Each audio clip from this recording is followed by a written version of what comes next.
So happy to have with me today one of the most influential people in pro wrestling in the last 50 years. Currently, he's director of business development for All Elite Wrestling. He's also the founder of Impact Wrestling and Impact and WWE Hall of Famer. It's the King of the Mountain, Double J, Jeff Jarrett. Jeff, so happy you're with me today on Under the Ring Pro Wrestling Conversations. My man, Phil Strum from Poughkeepsie, Mid-Hudson Civic Center. Were you there the night Double J debuted? We're really going to go back nannels, but I digress. I won't start an interview by asking you questions. But Bill, how are you doing, my man? Good to see you. I'm doing great. So happy you're with me today. And I was not in the building that night. I actually didn't live up there yet. So gotcha. yeah, I was still on Long Island when that happened. I remember watching it, but well, you're on Long Island. My condolences. My most sincere condolences. I'm kidding. Oh, good. So you've been in the wrestling business your whole life, and your family's been in it even longer. What are your thoughts on the importance of AEW and its existence and its health and kind of the broader view of pro wrestling? And kind of like you've got to see them from the outside in, and now you're getting to see it a little bit from the inside out. So how do you kind of assess what they're doing and how important it is? It is, Phil, I think the best way to frame it is I don't think its importance can be overstated. That's how important I believe it is, in that I think, obviously, you can hear 1,000 cliches. Competition is good, and it is, and everything that goes with it. But when you kind of take a step back and look at the evolution of the industry, and I'm going before cable television and the territories, and look, there were territories, and even back in those days, they used to call it outlaw wrestling, but that was the competition, but they didn't have TV. And so, and my father obviously was one of the 22 promoters as the years rolled along. But when things went national, it goes without saying, the Attitude Era was really the first time that there was a truly competitive environment.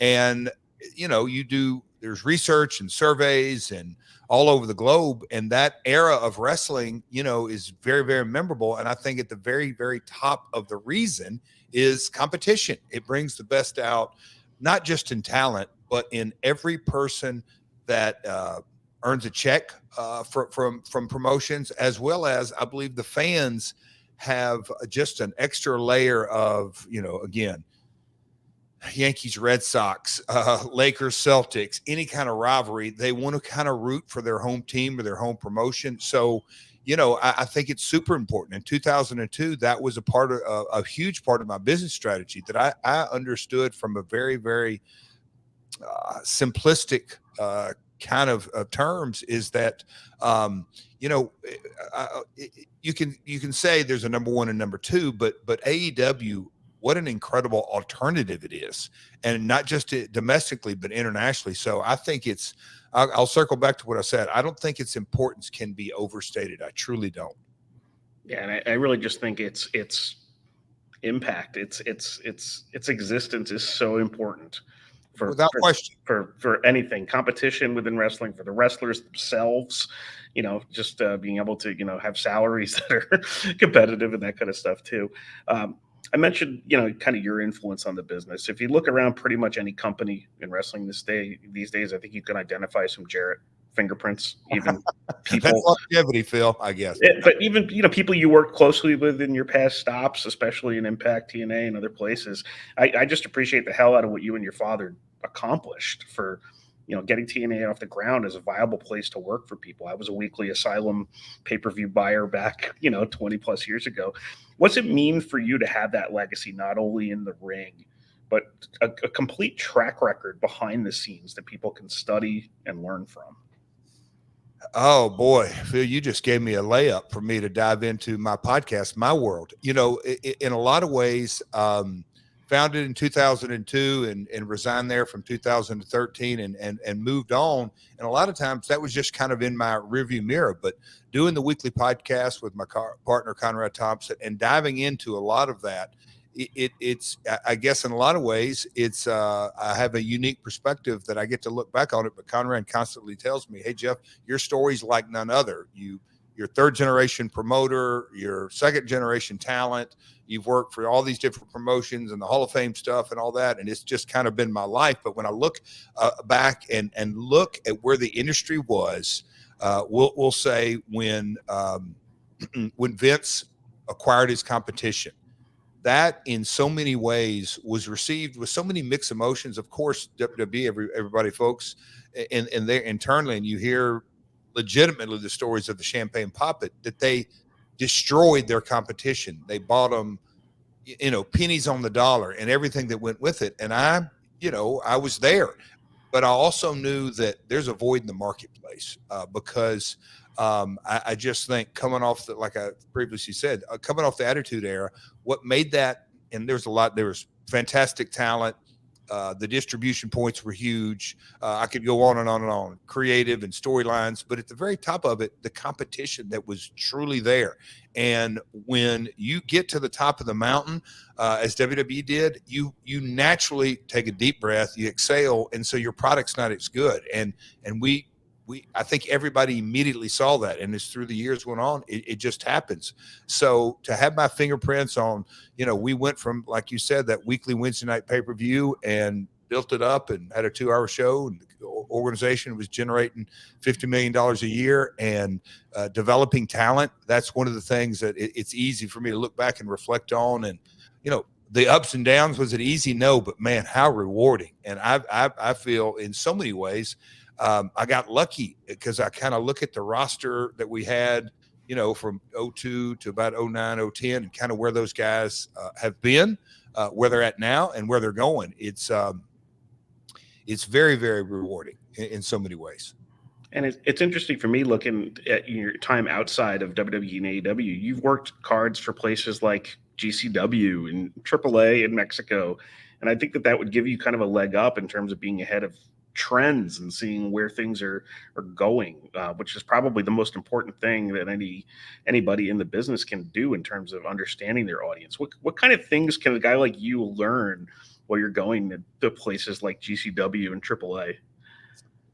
Oh, Phil, I don't think we never literally, and I'm saying this kind of tongue in cheek, but I don't know that I'll do a good enough explaining, but B, if we have enough time. But the one thing, and I was taught this as a kid, from my father, from Jerry Lawler, from just whatever we'll call them, vets, old timers, even my grandmother. My grandmother never stepped foot in the ring, but she also kind of nurtured this along, is that you got to have an ear.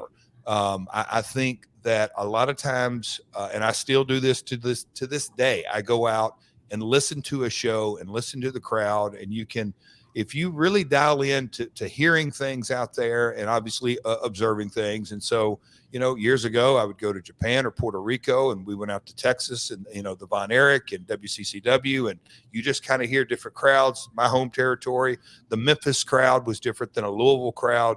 But if you just kind of think that you can go through the motions and go out every night and say, "Oh, that's the fans out there. That's what we do, and that's what they do." You're missing so much of this business. And I try to let guys know a little bit of that. Sometimes they look like me, like I'm a little crazy, but tuning your ear up and really listening to the people is something that I've learned. Last year when I did the GCW stuff at Hammerstein, going out and listening to the first couple of matches, it helped me later when I went out and wrestled. Same with NWA, same with every show I'm on.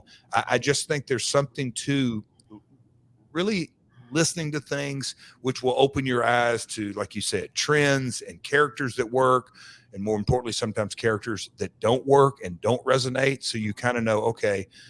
And sometimes that's the most important things not to do. And if guys would kind of invest in that in this day and age, I think it would help them out a lot, because that is, at the end of the day, what it's all about. Whether you're a producer, whether you're a cameraman, whether you're mixing the music, producing the music, whatever role is selling merch, you got to understand your audience and understand what resonates with them. And I think that is something that I thank God I was sort of born and raised and reared that kind of way, is really understanding the emotional connection and find out what resonates, because that kind of keeps things ticking and progressing.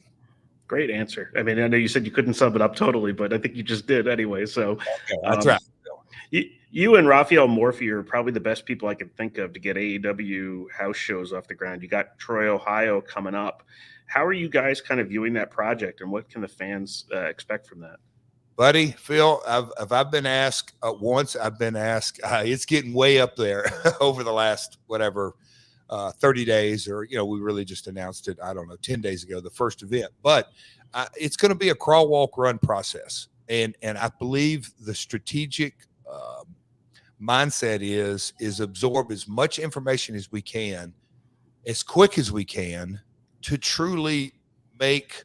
Look, there's no plan perfect. We're going to have our ups and downs. We're going to have our hit and our misses.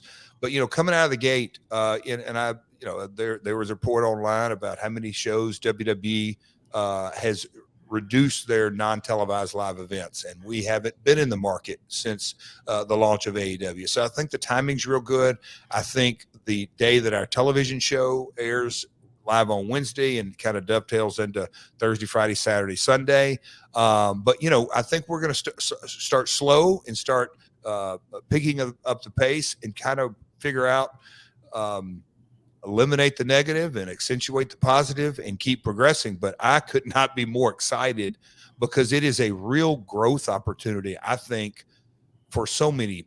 I mean, that's what the business, the real essence of it is. I'm born and raised here in Nashville, and there's artists that come to town, that move to town, and literally spend their life savings, move here, write songs, try to be an artist, but their goal is to get out on that road and play their music. Well, in the wrestling industry, it's obviously the TV is the utmost importance, and our pay-per-view weekends. But at the end of the day, getting out, and it's a profit center. It's also a marketing initiative. Also, it is how you really hone your craft, like going back to my listening comment. But there's so much upside to it, and for me to be blessed to have a part of it, I'm pumped, Phil, in so many ways, because at this stage of my career, when I look back on it, what an opportunity that's in front of all of us to the Khan family launched AEW and up and running and wildly successful. And now here come the live events right up my alley. And going back a little bit, so two people you're working with closely now, or two people you did before too. How much fun are you having working with Jay Lethal and Sanjay Dutt again, along obviously with the big giant Satnam Singh? You and Lethal, I think, starting with that Flair Andrade match, and now with the different rivalries you've had in AEW, it's just so much. It's such a good natural chemistry there. I guess what are your thoughts on that? And did you expect to be in the ring as often as you are? No. That's the short answer of that. But to go back on, and I'm going to steal your exact words, because authentic, natural chemistry cannot be manufactured. It just can't. Now, and through the annals, and there's been lots of tag teams that hadn't quite got together off camera, but when they're put on camera, they go to another level. Just when I look back at Jay Lethal, and he was a kid when I first saw him in Wayne, New Jersey, working independents, and then for him to come on board at TNA and our relationship, and I just have always thought the world of his talents. His he makes it look too easy. I've often joked with him about it, but he is really, really, really good in ring, and his charisma, he oozes it. I mean, it goes without saying. He's got a boatload of charisma, and the opportunity that came up, gosh, now it seems like it was yesterday, but last summer, when again, I'm going to go back to that authentic situation that just kind of blossomed. That wasn't the original plan for me and Jay Lethal to take on Ric Flair and Andrade, his son-in-law. But as that progressed, and the real life relationship that Jay has with Rick, and my real life 25 and my family 35, 40-year relationship with Rick and Conrad, and how although it kind of went together, it goes without saying how successful that weekend was. But maybe a little known fact is that Sanjay and Jay have been best friends for years. So I've had a relationship with Jay, but I've also had a tight relationship with Sanjay. We worked together, obviously, at TNA. We worked together at Global Force. We worked together on Ring Ka King, and we've always stayed in contact. I think the world of Sanjay and his family, but his brain as it goes into this business. But Sanjay flew down because him and Jay are so tight. So he was actually backstage at the Ric Flair last match. And so you kind of put those elements together, and to see where things are at right now with AEW and just how it's all kind of gelled together. And, me and Sanjay, it goes without saying, we may be 1-2, and I'm going to claim one, on what we truly believe is really the next frontier of professional wrestling, the opportunity. It's, in the financial world, so they call India an emerging market. Well, it's emerged. It has grown unbelievable in the last 10 years since we did Ring Ka King. So the upside. So for us to have the opportunity, and literally Satnam's, you just can't write this. Satnam's documentary on Netflix is called One in a Billion. I just think the chances of us all coming together at this time in a lot of ways are 1 in a billion. But his athletic ability, his upside, if you will, his general personality, and how the four of us fit together, I just think it's something that you just can't really put a finger on. But I just think, going back to your term, Phil, natural chemistry is a perfect analogy, a perfect descriptor of who we are. Awesome. And I think Jay Lethal is doing some of his best work I've ever seen right Sure. now. I don't know if anybody's, everybody picks up on that, but I've never been more entertained by the guy. Well, it's, I often have thought, even not just recently, through the years, is that, you, to give a basketball analogy, Jay's the guy that has always kind of been in the starting five, picks up his 25 points a game quietly, helps everybody else around, makes everybody on the court better. That's what Jay does. And he's got to a level where there is an expectation. Oh, Lethal's great. And it's one of those guys like, no, wait a minute. You expect him to be great. Let's kind of give him his flowers. Jay naturally has kind of a, I don't say passive relationship, but a lot of times it's a quiet demeanor. But man, when he cranks it up, and that's, he, as far as my in-ring work, he definitely incentivizes me. I got to keep up with Jay. Not easy. My mouth can keep up with Jay. I don't know about my physical skills, but I'm doing my best. That's great. So you've seen him probably more than anyone, but what can a young wrestler learn from watching Jerry the King Lawler matches? Is there anything you've learned from watching him, working with him, or even talking with him over the years? I think, and I just saw this recently with his health scare. And again, the King is going to pull down that strap again. I'm not going to say for the last time, because it'll happen over and over and over, and he's going to make his big comeback. But yes, positive, great news coming out his health situation. But so many people know Jerry from the Attitude Era on, and he's the King with one-liners and a great color commentator. And some people don't even realize how good he was at that. With I know JR, but Lawler and McMahon were very good as well. Just Jerry's skill set with his mouth. But you go back into the King of the Memphis when he was a big baby face, which was phenomenal. But what got him to that mountaintop is something that I don't think people really understand. And he was the heel that the entire territory was built around. It was Jerry the King Lawler, and he could, incredible talker, great bump taker. His timing was unbelievable. Yes, his punches are unbelievable. But at the end of the day, there's nothing Jerry really can't do in this business as far as being a performer. But I think it would do a lot of good for young performers to go back and just kind of watch his catalog, watch as much as you can. You have to apply it to today's standards and move through it. But his pacing and timing, I learned. Bill, I can't tell you how much I learned from him through the years, and I got lucky, to go on before him for years and years and years, and he'd do the main event, and I'd watch, but I'd be in a lot of them with him, and so there's nothing like that education of absorbing a great, and he is an all-time great. Yeah, and even watching him, obviously in the last few years, just live and stuff like that. One of my favorite interview assignments I had was when I got to talk to David Arquette when he was about to work with Jerry Lawler, because he's so into all the Andy Kaufman stuff that he was just so excited to be able to work with the guy that Andy actually worked with, in some way. So that was always cool to kind of see, sort of the reverence he held Jerry and going into that stuff. And Phil, we did that show Tales for the Territory, and we kind of Yeah. about the Kaufman episode. When you really dive into it, Dutch Mantell was on there, and my father was on there.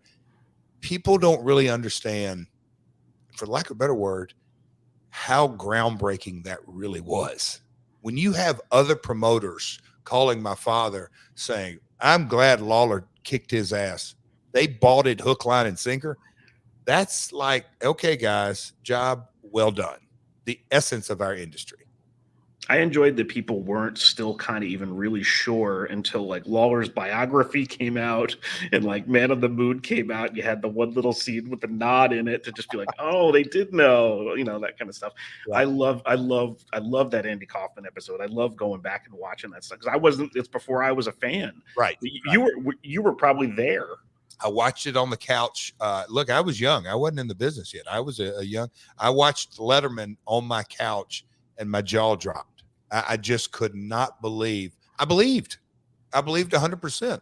Hell, I'll believe a lot of stuff nowadays. But anyway, but no, I was a kid. I bought it hook, line, and sinker. I mean, a lot of people do. Dutch Mantell was smart to the business there, and he kept telling, he documented it. He would tell my father and others, I don't want to know. I'm watching this as a fan.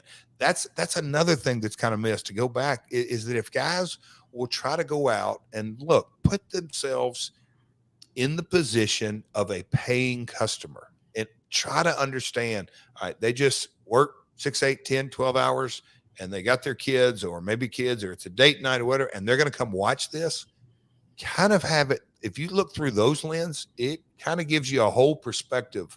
A, how lucky we are, and B, what an opportunity it really is. I bet you there's a lot of stuff that people can learn from watching Jimmy Hart's contributions, both back then and even the stuff that basically got him hired into WWF with, what he was doing in the Memphis run too. I love going back and watching his stuff too, no matter what era. The mouth of the South. People don't realize he was a rock star, and but no, he learned his trade, learned his craft. Jimmy, his professionalism through the years, but back in the day, he understood that at the end of the day, and that's something that also that I think a lot of times is missed. Jimmy understood this is a business. We're here to make money. If we make money, that means we have a job the next day and the next day. Other than that, it's all playtime. And Jimmy never looked at it that way. Sacrifice his blood and countless miles, and just Jimmy's sacrifices to this business goes understated a lot of times. Yeah, in addition to being such a great bad guy, he's also probably like one of the sweetest guys I've ever met in person too. So it's always fun to see away from the ring, just how the difference is. So we're going to move on to something we call the 3 count now. It's going to be 3 quick questions and your answers. So aside from My World, what is your favorite Jeff Jarrett entrance theme? Oh my gosh.